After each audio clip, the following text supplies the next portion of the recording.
I went a little crazy earlier this afternoon and wanted to look up some historical facts. I wanted to find out, where did video games come from? Like, what was the fucking origin? I did like a half-ass search on it, and if we really want to dig into it, I can do a little Google search really quick. But so from what I looked up here was that the very first form of a video game took place in 1958. It was made by this physicist named William. I'm gonna fucking botch this last name.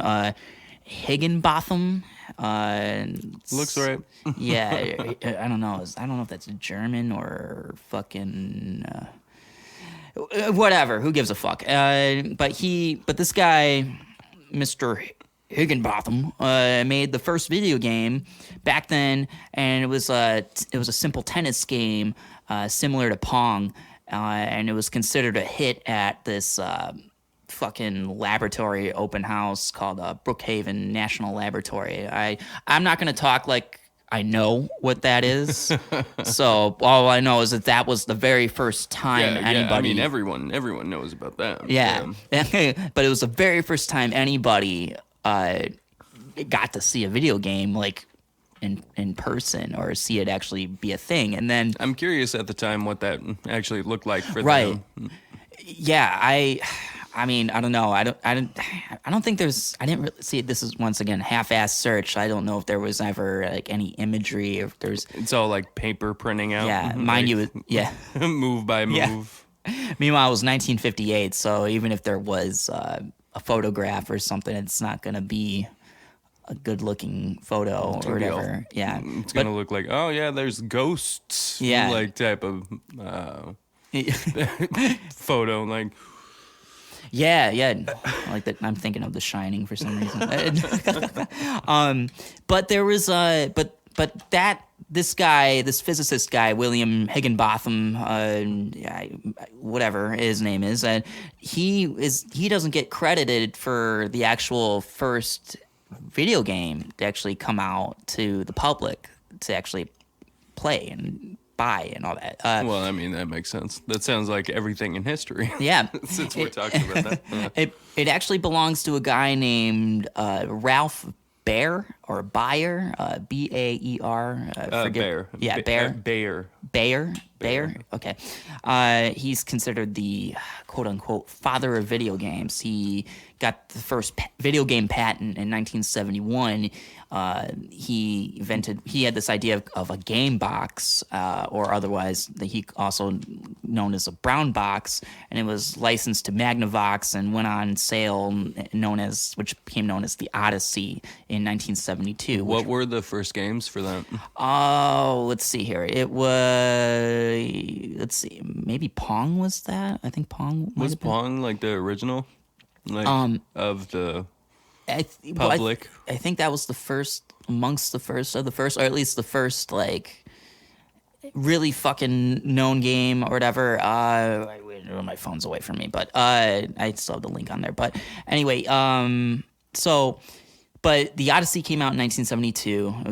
It was the world's first video game system, and it was priced at $100 at the time, and which was a lot back then. Yeah. But this Ralph Baer guy wanted it to go for $19.95, and it sold 100,000 units in the first year, and then 300,000 by 1975, so 3 years later. Was that the first box that they were putting into arcade?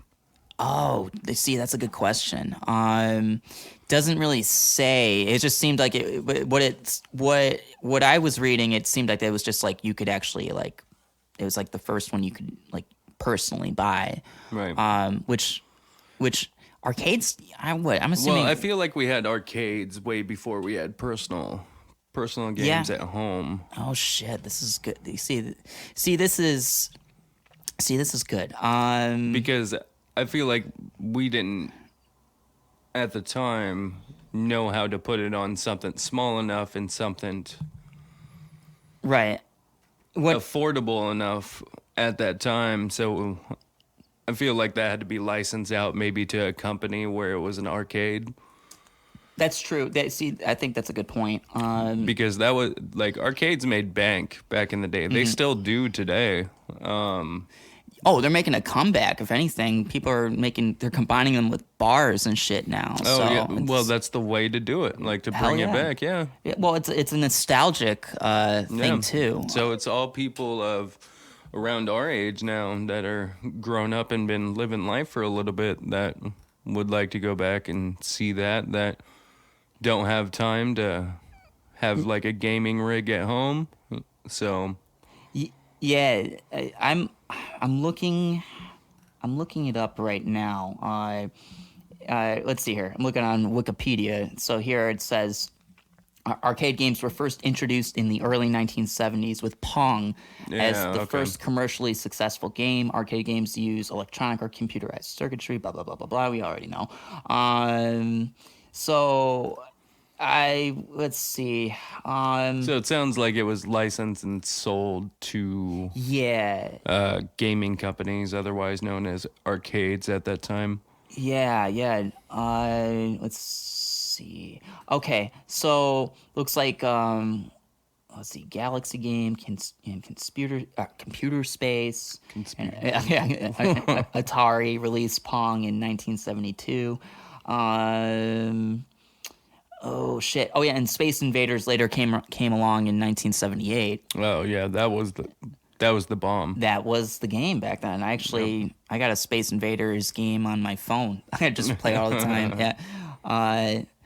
Oh yeah. So yeah, I mean, and then so anyway, okay. So I just wanted to really touch on the origins and really like okay, because like I didn't really know until today, being like okay, where did this all start? Like how did we actually get this like to be a thing, and now it's become this global sensation that's not going anywhere anytime soon. If anything, it's skyrocketing.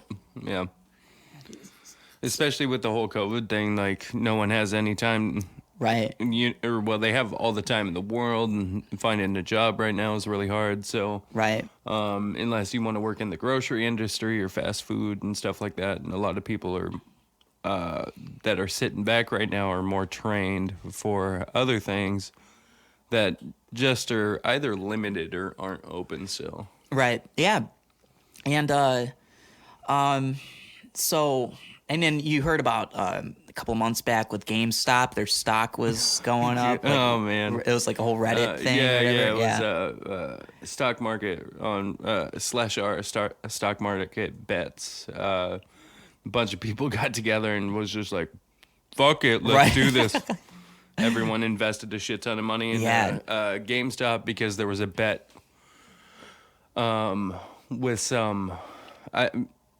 I vaguely know, but it was with some other competitor or something like that, and Wall Street Bets and everybody on there heard about it and was like, "Fuck them, watch this," type of thing, and just blew it up. It was a nice big fuck you to how the stock market works, and yeah. all the other the big boys of the game that us little people can change it too. You Yeah, get enough of us together to just go, fuck it. Yeah. like it'll blow it up. And now they want to call for regulations on that, which is kind of ironic because those people in that game they don't want regulations. No, that's gonna mess everything up for them, right? Yeah. I haven't kept up with it, so I don't know if there's really anything to be done with that. But now I gotta think about I'm sure /r Wall Street Bets is